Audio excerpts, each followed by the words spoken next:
우리가 이 전 세계적으로 코로나 팬데믹이 지나가는 가운데 책을 쓰신 분 가운데 한 분이 콜린 헨스라고 하는 분이 이런 말을 했습니다. 전 세계 교회 통계를 보니까 약 3분의 1 정도의 교우들의 출석이 줄었다는 통계입니다. 현재 우리는 한 80% 정도 회복이 되었습니다. 한 20%의 교인들이 아직 몸이 불편하시거나 혹은 가정에서 예배에 참석하지 못한 분들이 한 20% 정도 계십니다. 근데 이분이 이런 말을 했습니다. 콜린 헨스라고 하는 분이 교회를 정의하기를 교회는 하나님의 가족들의 모임이다. 교회는 교제하고 그리스도의 몸을 이루는 곳이며 성령의 전이다. 여러분, 이 정의가 저는 참 좋게 생각하는 것은 교회가 무엇입니까? 교회는 하나님의 가족들이 모여서 또 서로 교제하면서 주님의 몸된 교회를 세워가는 것입니다. 하나님은 우리 가족들을 부르시고 34년 동안 동일로교회를 세워가게 하셨습니다. 오늘 설교의 목적은 교회를 정확하게 인식하자는 겁니다. 다시 한번 내가 섬기는 교회가 내가 어떤 위치에 있는지, 내가 어떤 사람인지 교회를 정확하게 다시 한번 더 인식하는 것이 오늘 설교의 목적입니다. 우선 내가 교인이 되는 과정을 살펴보면은 일단 교회 오면 등록을 합니다. 등록을 하지 않으면 우리가 손을 쓸 수가 없습니다. 그냥 손님입니다. 일단 등록을 하면 그때부터 이제 가족으로 돌봄이 시작되어서 제일 먼저 하는 일이 5주 동안 새가족 교육을 합니다. 요즘 어느 교회든지 가면은 5주 동안은 그 교회에서 우리 교회가 이런 방향이고 교육은 이렇게 하고 우리 교회는 역사가 이러며 우리 교회가 취향하는 추구하는 방법들을 얘기하면서 서로가 이렇게 낯가리하지 않도록 서로가 5주 동안을 우리 교회를 오리엔테이션을 합니다. 그리고 나서 이제 양육반에 들어가지요. 아무것도 모르고 교회 오는 분이 있습니다. 그 중에는 어색하고 또 교회 와서 앉아있는 시간이 지루할 수도 있고 또 무슨 말인지 잘 못 알아들을 수도 있고 내가 왜 이렇게 끌려와야 되는가 하는 이런 부담감이 있을 수가 있습니다. 그럼에도 불구하고 하나님은 시간이 흘러가며 그 사람에게 또 은혜를 주셔서 시간이 가면서 그분이 아주 좋은 교인으로서 그렇게 하나님이 다듬어가고 있는 모습을 볼 수 있었습니다.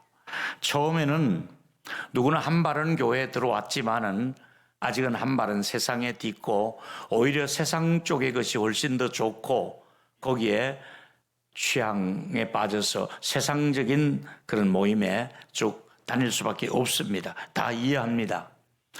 그러나 이제 좀 시간 지나면서 어느 날부터 예수님에 대한 소중함, 그리고 예수님이 나의 구주가 되심, 그리고 예수님이 나의 죄를 용서해 주신 것, 또 예수가 나의 생명이신 것을 깨달아지기 시작하면서 성경을 조금씩 알아가는 가운데 또다시 깨달은 것 중에 하나가 세상에서 만났던 친구들보다도 교회 안에서 들어와서 만났던 친구들, 교회 안에 들어와서 셀 모임, 공동체, 서로 교회 안에서 만난 사람들끼리 정이 들기 시작합니다.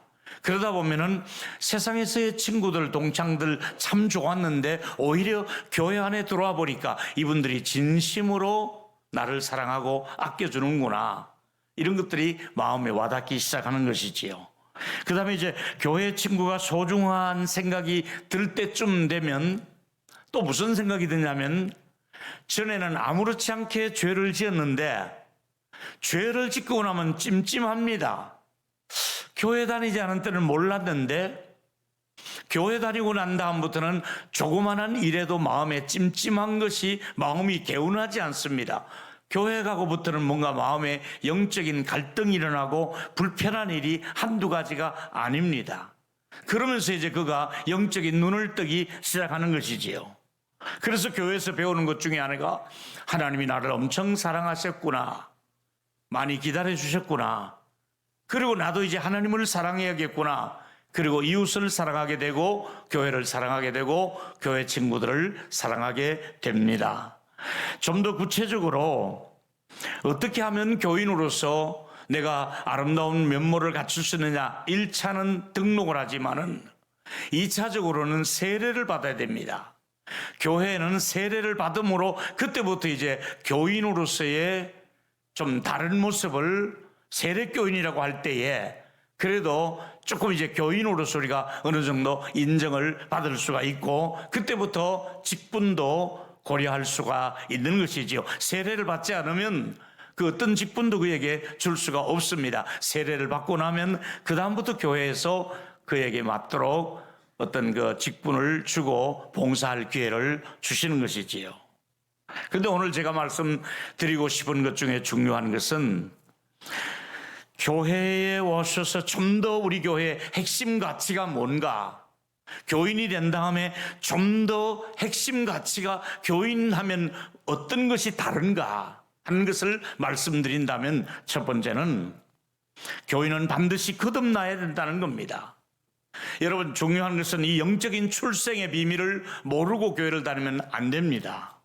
이 영적인 출생을 잘 몰랐던 사람이 니고데모라고 하는 분입니다. 그분은 바리새인이었고 유대인 중에 유대인이었고 거기다가 또 율법 준수 사항을 철저하게 지킨 그런 모범적인 사람이었음에도 불구하고 예수님을 만나고 싶었으나 낮에는 사람들의 이목 때문이었는지 밤중에 예수님을 찾아가서 상담을 하게 됩니다.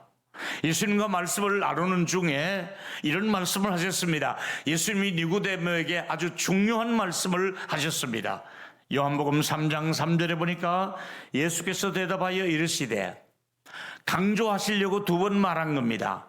진실로 진실로 내게 이르노니 사람이 거듭나지 않으면 하나님의 나라에 들어갈 수가 없다, 볼 수가 없다. 이 거듭남에 관한 말씀을 하니까 니고데모는 영적인 이 비밀, 출생의 비밀을 몰라보고 내가 이 나이에 어떻게 다시 어머니의 태중에 들어갔다가 다시 나올 수 있는 일이 있겠습니까? 하고 이치가 맞지 않는 그런 얘기를 할 때에 주님이 그 말씀을 이렇게 풀어주셨습니다.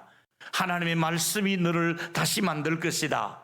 성령이 너를 다시 만들 것이다. 다시 태어나게 할 것이다. 그래서 말씀과 성령으로 거듭 태어나는 과정을 통해서 하나님의 가족이 될 수 있다고 말씀을 하신 것이지요. 사랑하는 여러분, 바울은 표현은 달라도 우리가 구원받으려면 이런 과정이 필요하다고 말씀하신 것이 바로 로마서 10장 9절입니다. 어떻게 예수를 믿어야 될까요? 일단 입으로 나 예수 믿는다고 고백을 해야 됩니다. 나 예수 믿는 사람입니다 하고 친구들이나 주변 사람들에게 나 이제 예수 믿습니다 하고 입으로 말을 해야 됩니다.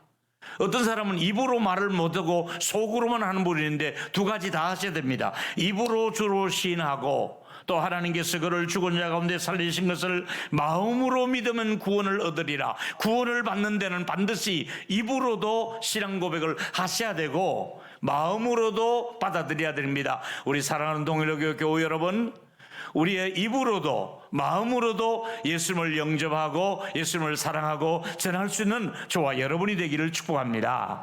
입으로도 하시고 마음으로도 하시고 두 가지가 다 이루어져야 됩니다. 우리가 거듭나게 하시는 분은 하나님이십니다. 베드로서는 베드로전서 1장 3절에 우리 주 예수 그리스도의 아버지 하나님을 찬송합니다. 왜 찬송합니까? 그는 많은 긍휼로 그리스도를 죽은 자 가운데서 부활하고 하심으로 말미암아 우리를 거듭나게 하사, 우리를 거듭나게 하신 하나님을 베드로는 찬송합니다. 하나님께서 우리를 거듭날 수 있도록 은혜를 주셨다는 얘기입니다. 여러분이 노력해서 거듭난 것이 아니고 여러분이 시험 쳐서 거듭난 것이 아니라 하나님께서 때가 되어서 우리를 거듭날 수 있도록 말씀과 성령으로 거듭 태어날 수 있도록 새로운 영적인 눈을 열어주신 우리 하나님께 감사하시는 저와 여러분이 되기를 바랍니다. 하나님 우리를 거듭나게 해주시는 거예요. 그 다음에 또 보니까 우리가 예수 믿는 믿음은 이건 우리가 백화점에서 사올 수 있는 게 아니에요. 카이스트에서 우리의 믿음을 만들어줄 수가 없어요. 어디 가도 외국에서 이 믿음을 수입해 올 수가 없어요. 만약에 수입해 올 수 있다면 컨테이너로 막 수입해 와서 나눠주면 얼마나 좋겠어요. 근데 믿음은 이게 우리가 만들어내는 것이 아니라 전적인 하나님이 거저 주시는 선물이라고 말씀하고 있는 거예요.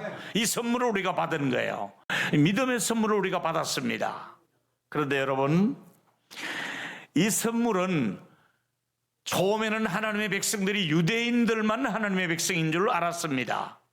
그런데 나중에 성경을 보니까, 나중에 또 성령을 받고 나니까, 나중에 사도들이 설교하는 중에 들어보니까 이방인들에게도 하나님이 구원 얻을 수 있는 은혜를 주신 것이잖아요. 바울이, 그리고 여러 사람들이, 제자들이 이방인의 땅에도 가서 복음을 전해주니까, 와, 이방인들도 예수 믿고 회개하고 하나님의 가족이 되는 것을 보면서 하나님은 이방인들도 구원받게 하는구나, 이래서 이제 선교가 시작된 거예요. 유대라는 이 울타리를 뛰어넘어서 사마리아 땅끝, 그래서 우리가 지금 많은 선교사님들을 지원하고 또 보내드리고 기도하는 이유는 이방인 땅에 구원받을 백성들이 있기 때문에 이방인들에게도 구원을, 우리도 원래 이방인이었습니다. 130여 년 전에 이 땅에 선교사들을 보내서 그 어두운 말로 우리에게 복음을 전했는데 이렇게 교회가 확장되어져 온 것이지요.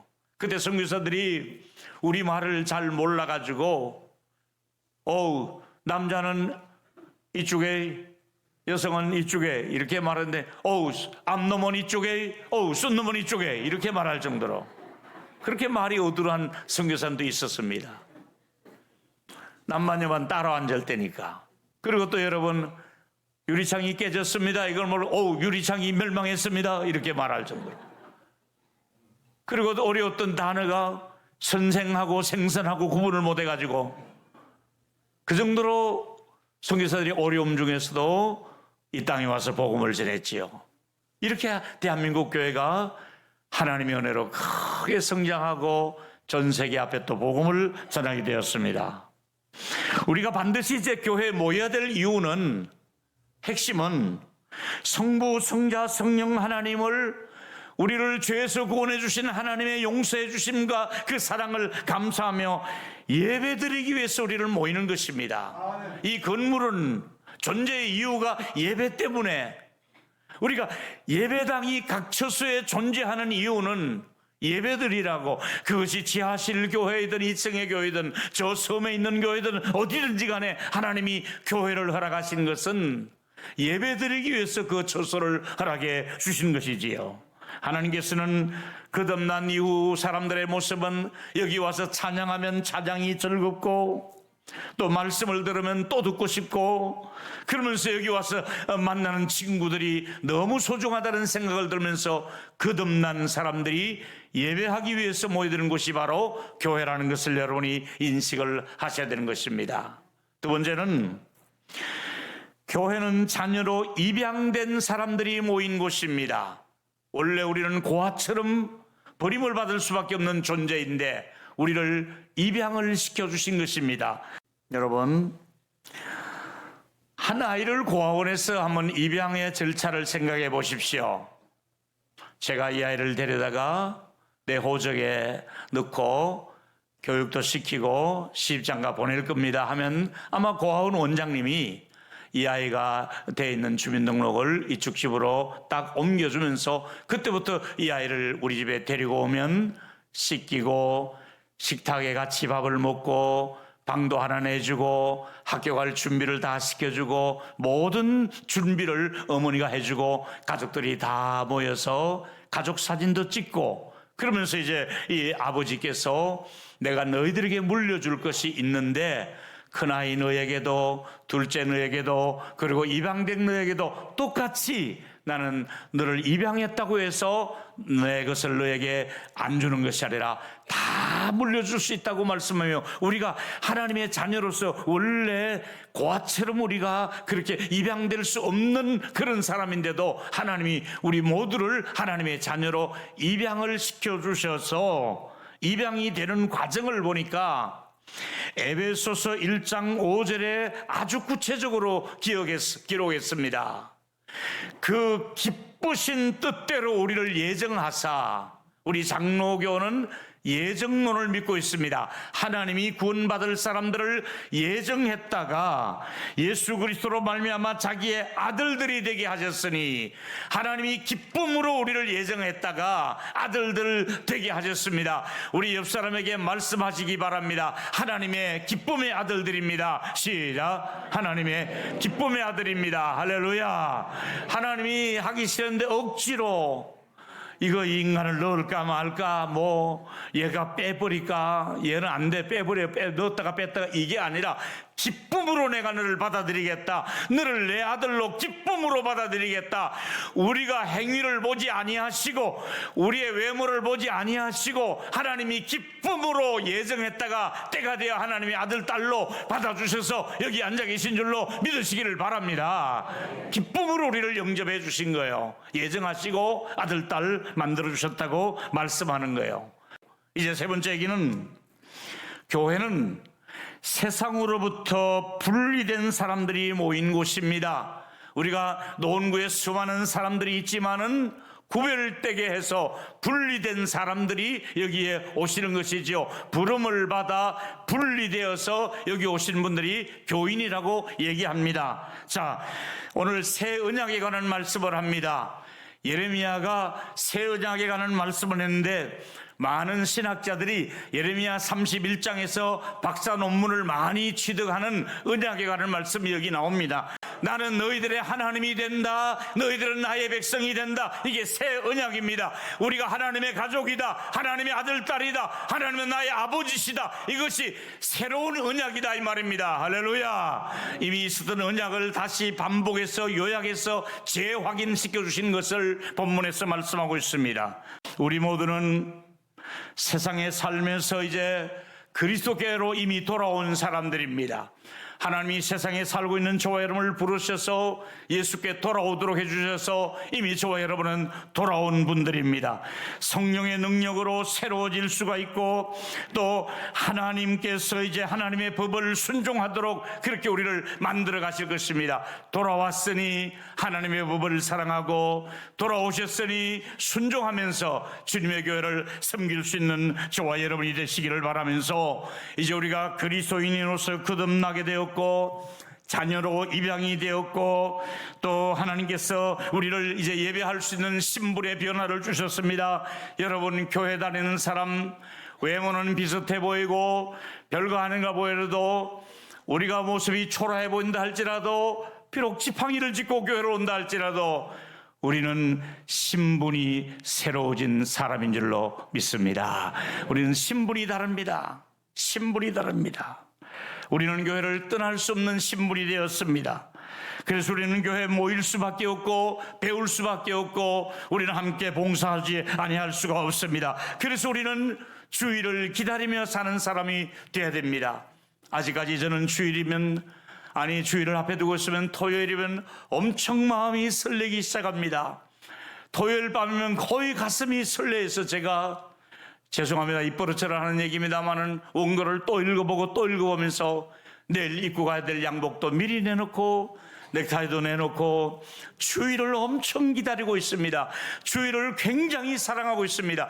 주일마다 여러분 예수 이름으로 축복합니다. 주일을 기다리며 주님을 기다리는 저와 여러분이 되기를 축원합니다. 우리 옆 사람 손잡고 축복하십시다. 주일을 기다리며 삽시다. 한 번 더, 주일을 준비하며 살아갑시다. 할렐루야. 그래서 우리는 이제 제자로서 주일을 기다리며 주를 위해 살아가는 사람들입니다. 사랑하는 여러분, 우리는 서로 미워해야 해서는 안 될 관계입니다. 왜? 형제 자매이기 때문이고, 우리는 양육받고 보호받는 관계이기 때문입니다. 앞으로 우리 교회 안에서 우리 서로 눈빛만 마주쳐도 반갑고 사랑하고 아껴줄 수 있는, 그래서 사랑의 공동체로서 앞으로 34년을 앞으로 나갈 수 있는 저와 여러분이 되기를 바랍니다. 결론입니다. 교회는 무엇이며 어떤 사람이 모이는 곳입니까? 첫째로 여러분이 읽습니다. 우리를 시작. 우리를 거듭나게 하시고 교회를 섬길 수 있는 하나님께 감사합니다. 여러분을 거듭나도록 말씀과 성령으로 하나님의 자녀되게 한 것을 감사하시기 바랍니다. 두 번째는요, 우리를 하나님의 자녀로 입양시켜 주시고 자녀의 특권을 누리게 해주신 하나님께 감사합니다. 자녀로 입양되었습니다. 아버지의 유산을 우리가 받을 수가 있습니다. 하나님의 자녀로 입양된 것을 축하를 드리겠습니다. 여기 입양자들이 모였습니다. 세 번째는 우리를 세상에서 불러내시고 특별한 신분의 변화를 우리에게 주셔서 기쁨을 누릴 수 있게 해주셨습니다. 아침에 새벽에 일찍 눈을 뜨는데 하나님의 안에 넘치는 기쁨을 주셨습니다. 오늘 하나님 모든 성도들에게 기쁨을 주시옵소서. 오늘 제가 예수 이름으로 여러분을 진심으로 축복합니다. 지금 여러분 안에 있는 모든 근심, 두려움, 염려, 어두운 부정적인 우울함 다 사라지고 우리 하나님이 여러분 한 분 한 분에게 기쁨을 주셔서 은혜를 입혀주시기를 예수 이름으로 축원합니다. 오늘 기쁨의 문을 여시고 여러분에게 공급을 해주십니다. 오늘은 여러분 한 분 한 분에게 기쁨이 가득 찬 그런 가정으로 돌아가시기를 바라고 옆 사람을 한 번 더 축복했으면 좋겠습니다. 오늘 기쁨을 선물로 받아가십시오. 시작. 오늘 한 번 더 하십시다. 동일로 교회 있는 것을 감사합시다. 아멘.